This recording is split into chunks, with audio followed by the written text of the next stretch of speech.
नमस्कार. गोष्टींच्या वाड्यावर तुमचं मनापासून स्वागत. मुलांनो, आजीने एक सुंदर भाज्यांची बाग लावली आहे आणि मालू आणि कालू आजीकडे गेलेत.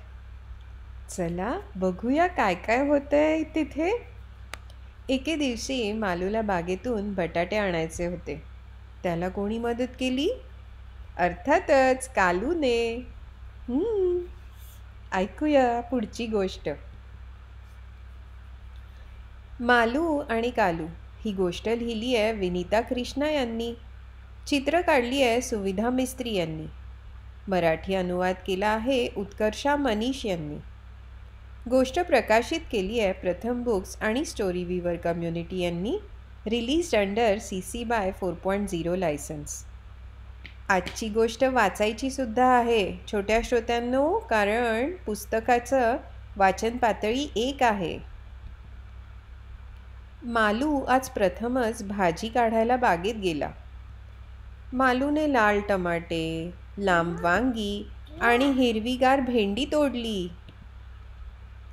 आजी म्हणाली, शाब्बास मालू, जा थोडे बटाटेही घेऊन ये.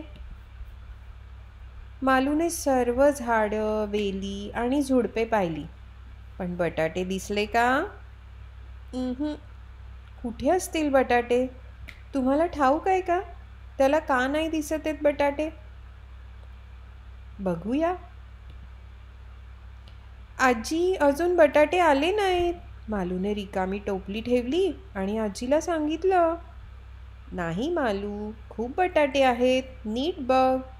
आजीने समजावले. मालू पुन्हा बागेत गेला. त्याच्या मागे कालूही निघाला. कालू म्हणजे त्याचं हे छोटंसं कुत्रं, त्याचं नाव आहे कालू. मालू बटाटे शोधत होता तेव्हा त्याला असे ऐकू आले. अरे थांब थांब कालू, असे म्हणत मालू पळाला. बाग खराब नको करू हां. मालूने पाहिले की कालू खड्डा खणत आहे. खोदलेल्या मातीत होते मोठे मोठे बटाटे. वा काळू, शोधले एकदाचे बटाटे, टोपली भरत मालू म्हणाला. कुठे होते बटाटे? जमिनीखाली. हो, बटाटे काही झाडांच्या वरती नाही उगवत, ते जमिनीखाली येतात. त्यांना कंदमुळं असंही म्हणतात.